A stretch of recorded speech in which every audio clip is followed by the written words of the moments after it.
마태복음 22장 1절에서 14절까지의 말씀을 봉독해 드립니다. 마태복음 22장 1절에서 14절까지의 말씀입니다. 예수께서 다시 비유로 대답하여 가라사대, 천국은 마치 자기 아들을 위하여 혼인잔치를 베푼 어떤 임금과 같으니 그 종들을 보내어 그 청한 사람들을 혼인잔치에 오라 하였더니 오기를 싫어하거늘 다시 다른 종들을 보내며 가로되 청한 사람들에게 이르기를 내가 오찬을 준비하되 나의 소와 살찐 짐승을 잡고 모든 것을 갖추었으니 혼인잔치에 오소서 하라 하였더니 저희가 돌아보지도 않고 하나는 자기 밭으로 하나는 자기 상업차로 가고 그 남은 자들은 종들을 잡아 능욕하고 죽이니 임금이 노하여 군대를 보내어 그 살인한 자들을 진멸하고 그 동네를 불사르고 이에 종들에게 이르되 혼인잔치는 예비되었으나 청한 사람들은 합당치 아니하니 사거리 길에 가서 사람을 만나는 대로 혼인잔치에 청하여 오너라 한데 종들이 길에 나가 악한 자나 선한 자나 만나는 대로 모두 데려오니 혼인자리에 손이 가득한지라. 임금이 손을 보러 들어올세 거기서 예복을 입지 않은 한 사람을 보고 가로되 친구여 어찌하여 예복을 입지 않고 여기 들어왔느냐 하니 저가 유구무원이오늘 임금이 사환들에게 말하되 그 수족을 결박하여 바깥 어두움에 내어 던지라. 거기서 슬피 울며 이를 갈미 있으리라 하니라. 청함을 받은 자는 많되 택함을 입은 자는 적으니라. 오늘 우리가 마태복음 22장에서 보는 이 혼인잔치 비유는 조금 납득이 가지 않는 구석이 있습니다. 혼인잔치에 청함을 받는 사람들은 상당히 가까운 관계의 사람들일 수밖에 없고 그 청을 어지간한 이유로는 거절하지 않는 법입니다. 근데 여기서는 그 청을 받은 자들이 오기를 싫어했고 보낸 종들을 잡아 죽이고 능욕하여 임금이 노하여 군대를 보내어 그 살인한 자들을 진멸하고 그 동네를 불사르는 지경까지 이르는 우리 일상생활에서는 좀 납득하기 어려운 상황으로 전개되는 것을 봅니다. 그래서 이 혼인잔치를 준비한 임금이 손님으로 초청되지 않았던 사람들을 불러오라고 종들을 보내고 길거리에 나가 닥치는 대로 사람들을 데려다가 자리를 채웠습니다. 그랬더니 11절에 보는 바와 같이 임금이 손님을 보러 들어오다가 예복 입지 않은 사람을 보고 왜 예복을 입지 않았는가 해서 그를 수족을 결박하여 바깥 어둠에 내어 던져 슬피 울며 이를 갈미 있게 했다. 이렇게 비유가 맞춰집니다. 그러면서 결론에 붙이시기를 청함을 받은 자는 많되 택함을 입은 자는 적다. 이렇게 이 비유를 마치십니다. 우리는 이 택함에 관한 문제가 나오면 곧 우리 교리적으로 예정론을 생각하게 되고 우리가 하는 일이 아무 소용이 없는 게 아닌가라는 우리의 책임이나 우리의 의지나 우리의 선택에 관하여 의심을 가지게 되고 또 우리의 신앙 고백이나 우리의 열심에 대해서도 마음속에 적지 않은 갈등을 겪게까지 됩니다. 그러나 이 비유는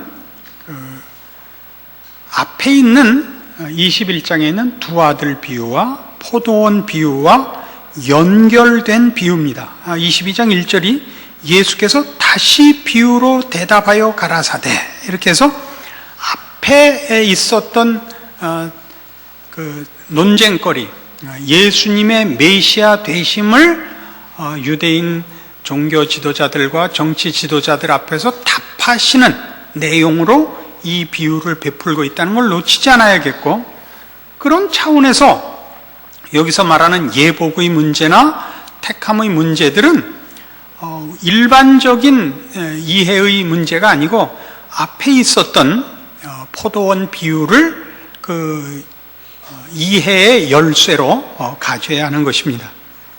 누가복음 14장에도 이 잔치 비유가 등장을 합니다만 거기서는 이런 식으로 초점을 갖추지 않고 하나님 나라의 백성으로 자부심을 갖고 있는 유대인들에게 너희가 천국 백성이라는 자부심을 가질 만한 이유가 없다. 너희가 그 나라를 상속받지 못할 것이라는 일반적인 지적으로만 이 비유를 쓰고 있습니다.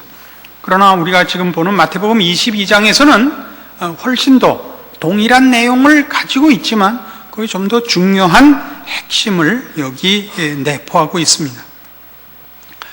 여기서 말하는 예복에 관한 문제는 그 앞에 있었던 열매와 같은 내용을 뜻하는 것입니다. 그 앞에 있었던 열매는 뭐였냐 하면 포도원 비유에서 예수님께서 베푸신 이 포도원 비유에서 주인이 농부들에게 포도원을 맡기고 그 소출을 얻기 위해서 종들을 보냈는데 그 종들을 잡아 죽이고 돌로 치고 했습니다. 그리고 그 아들마저도 죽여버렸습니다. 이것과 상응하는 내용을 가지고 있죠. 혼인잔치에 초청을 하고 그 초대받은 사람에게 종을 보냈더니 그 종을 죽이는 것과 지금 같은 것입니다.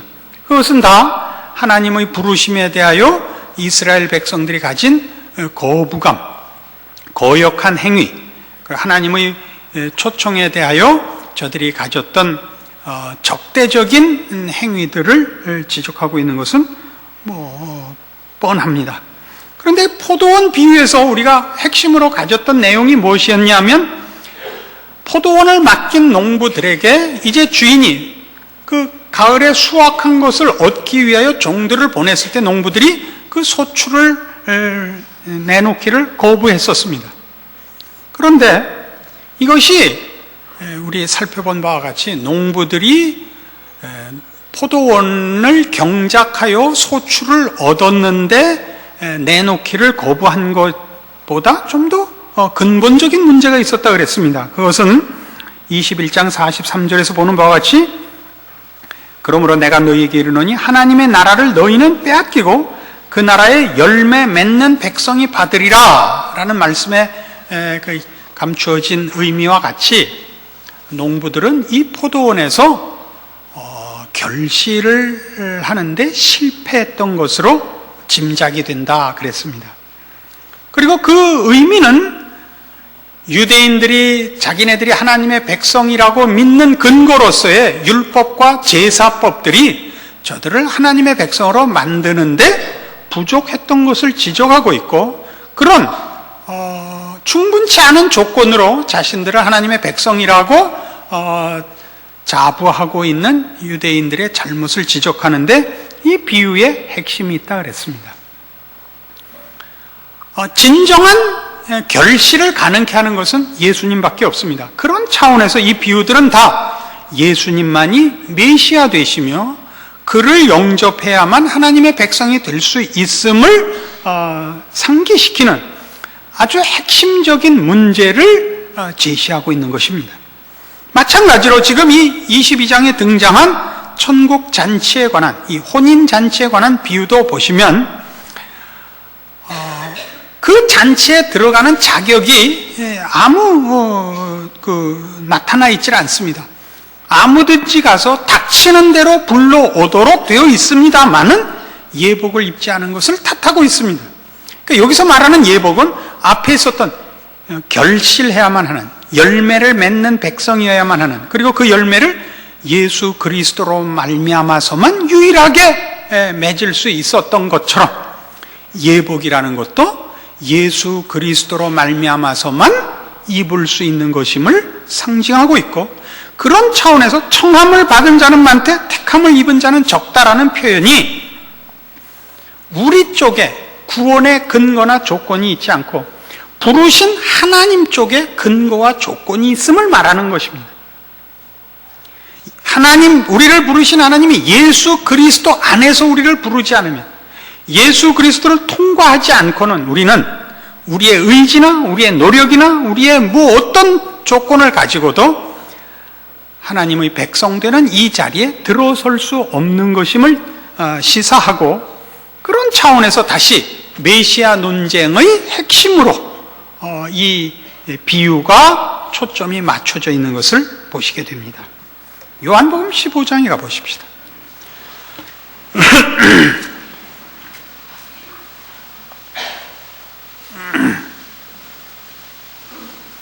요한복음 15장 1절 말씀부터 보시죠. 내가 참 포도나무여 내 아버지는 그 농부라.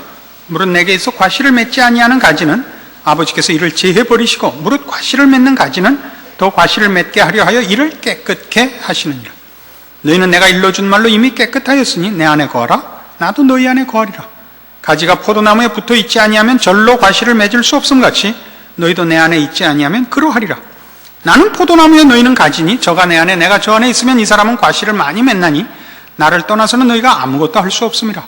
사람이 내 안에 거하지 아니하면 가지처럼 밖에 버리워 말라지나니 사람들이 이것을 모아다가 불에 던져 사르느니라. 너희가 내 안에 거하고 내 말이 너희 안에 거하면 무엇이든지 원하는 대로 구하라. 그리하면 이루리라.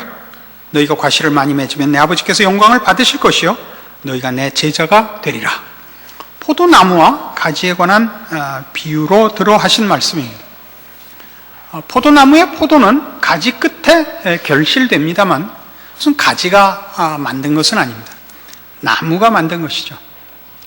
나무가 만든 열매를 가지 끝에 매다는 것이죠. 그래서 이 가지가 나무에 붙어 있어야만 나무로부터 모든 필요한 영양을 공급받으며 결실할 수 있습니다. 예수 그리스도가 포도나무고 우리는 가지입니다. 예수 그리스도와 연결되어 있지 않으면, 여기 있는 식으로 사람이 내 안에 거하지 아니하면 가지처럼 밖에 버리워 말라지나니 사람들이 이것을 모아다가 불에 던져 사르느니라. 이 표현이 정확한 것입니다. 이스라엘 백성들은 지금 율법과 제사법을 가지고 있는 것으로서 저들이 하나님께 붙어 있다고 믿고 있는 것입니다. 예수님의 말씀은 그렇지 않다는 것입니다. 저들이 하나님께 붙어 있는 유일한 방법은 예수 그리스도로 말미암지 않고는 다른 방법이 없습니다. 이것이 우리가 믿고 있는 기독교 신앙의 핵심되는 내용입니다. 그리고 우리는 예수께 붙어 있음으로 말미암아 비로소 하나님의 자녀며 결실할 수 있으며 예복을 입은 자가 되며 택함을 받은 자임을 확인하게 됩니다. 가지가 나무를 버티거나 공급하고 있는 것이 아니라 가지가 나무로부터 모든 것을 수여받고 있습니다. 수혜자입니다. 그것이 청함을 받은 자는 많되 택함을 입은 자는 적다라는 표현이 시사하는 바인 것입니다. 우리는 포도원 비유에서와 같이 과실을 맺는 백성이 되어야 하듯이 이제 택함을 받고 예복을 입은 자가 되어야 하고, 이 모든 문제의 유일한 열쇠가 예수 그리스도에게만 있는 것을 압니다. 이것이 우리가 아는 기독교 신앙인들이 자신의 하나님 백성된 자신을 존재를, 그 내용을 표현하는 신앙 고백입니다. 예수를 믿는다라고 표현하는 것입니다. 우리의 신앙은 예수를 믿는답니다.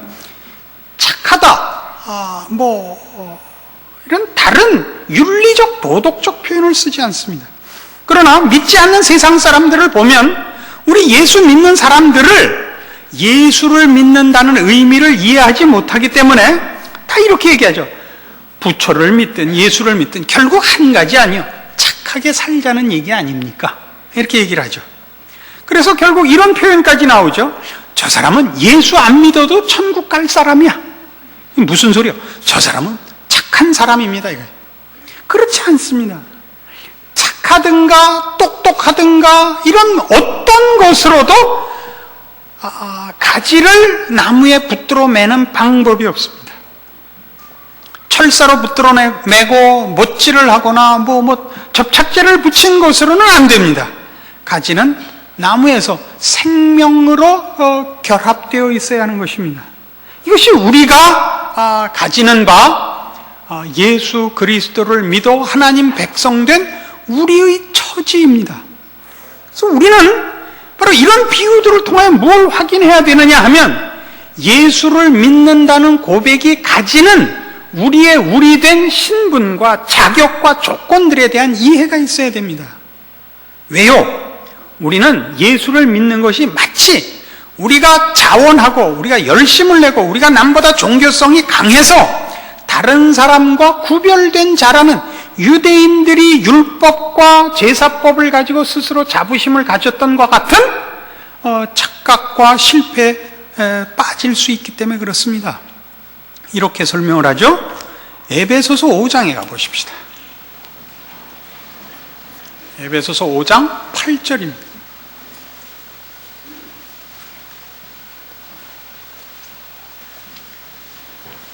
너희가 전에는 어두움이더니 이제는 주 안에서 빛이라. 빛의 자녀들처럼 행하라. 빛의 열매는 모든 착함과 의로움과 진실함에 있느니라. 주께 기쁘시게 할 것이 무엇인가 시험하여 보라. 너희는 열매 없는 어두움의 일에 참여하지 말고 도리어 책망하라. 저희의 은밀히 행하는 것들은 말하기도 부끄러움이라. 그러나 책망을 받는 모든 것이 빛으로 나타나나니 나타나지는 것마다 빛이니라. 그러므로 이르시기를 잠자는 자여 깨어서 죽은 자들 가운데서 일어나라. 그리스도께서 네게 비치시리라 하셨느니라.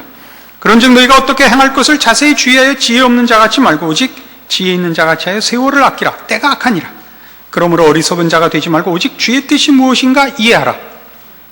예수를 믿으면, 기독교 신앙인이 되면 제일 먼저 의식해야 되고 제일 먼저 확인해야 되는 게 뭐냐면 언제나 이 가지가 나무에 붙어 있듯이 주인 대신, 근본 대신 하나님의 생각과 시선 앞에서 자신을 확인하곤 해야 됩니다.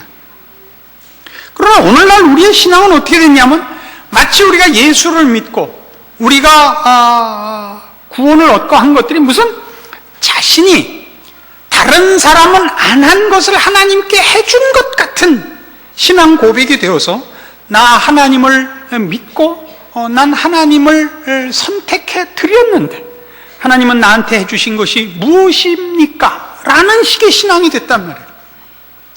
그래서 대부분의 성도들이 기도를 하게 되는 원동력이 뭐냐면 원통함이에요. 어떤 원통함? 아니 하나님, 저 왼수는 하나님도 안 믿고 지 마음대로 사는데 저렇게 잘 살고 잘 처먹게 놔두시고 나는 이렇게 하나님을 위해서 했었는데 해준 게 뭐예요? 아이고 억울해라 해서 뛰어나온단 말이에요. 하나님 이럴 수가 있습니까? 그냥 말을 그렇게 하면 혹시 안 들어줄까 봐 앞에 미사려구를 나열해서 천지를 지으시고 사랑이 많으시고 아들을 아끼지 아니하신 우리 하나님 아버지 물론 다 잘해주시는 걸로 믿고 알고 있습니다마는 사실은 억울해서 나왔습니다. 이렇게 된다면 그래요 안 그래요? 따져보란 말이에요. 우리의 마음속에 제일 많이 있는 게 뭐예요? 하나님 어쩌면 나에게 아무것도 안 해주시고 이럴 수가 있습니까? 그러니까 우리의 모든 기대는 뭐냐 하면 내가 하나님한테 해드린 것 있으니까 하나님 해주십시오예요. 그래서 기독교인이지만 쓰는 용어만 기독교라는 종교의 용어를 쓰고 있지 소원하는 것과 소원하는 내용과 질서나 가치나 발상이나 모든 것이 그냥 세상 사람과 방불한 것입니다. 하나님을 의식 안 해요. 여기 있는 식으로 보실래요? 10절 주께 기쁘시게 할 것이 무엇인가 시험하여 보라.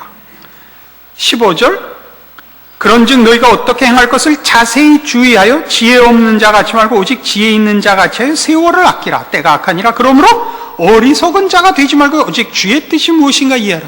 우린 늘 하나님의 시선과 뜻에 민감해야 되고 거기에 우리를 맞춰야 됩니다. 우린 그렇게 안 합니다. 우리는 내 뜻과 내 기분이 우선하고 하나님이 내 욕심과 내 기분에 맞춰주시지 않는데 분해합니다.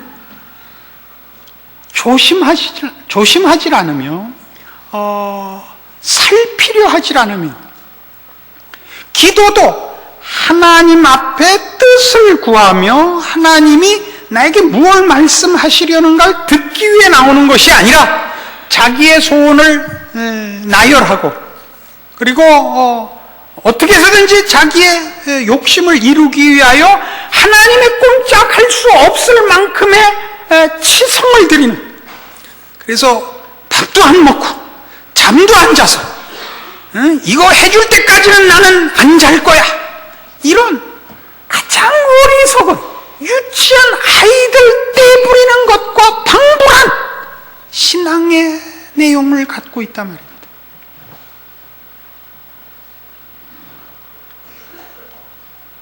우리가 하나님의 자녀가 되고 예수 그리스도로 말미암아 구원을 얻었다는 것이 얼마나 놀라운 일인지 모릅니다. 조금 전에 봤던 요한복음 15장에 돌아가시면 이런 안목을 가지고 다시 한번 이 말씀을 보시면 이런 중요한 구절이 눈에 띄게 됩니다. 15장 7절, 너희가 내 안에 거하고 내 말이 너희 안에 거하면 무엇이든지 원하는 대로 구하라, 그리하면 이루리라.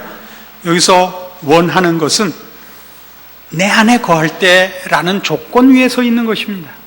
하나님의 뜻을 이루는 자로서, 하나님의 뜻에 순종하는 자로서 무엇이든지지 그 안에 거하지 않고 나를 위하고 나밖에 없는 시각 속에서 무엇이든지는 전혀 아닙니다. 8절, 너희가 과실을 많이 맺으면 내 아버지께서 영광을 받으실 것이라 합니다. 아버지께서 받으시는 영광은 뭡니까?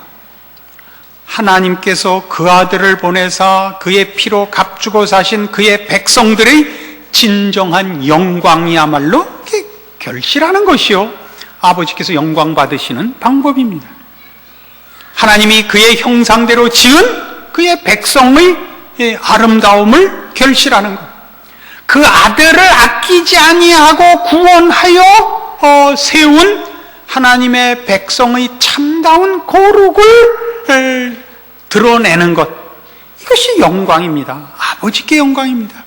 하나님이 과연 그의 능력을 동원하여 우리를 지으셨고 그 아들을 우리를 위하여 십자가에 매달아 우리를 구원해냈다 하는 것의 결국을 나타내는 것, 그것이 우리 신자들이 가져야 되고 소원해야 되는 것들입니다.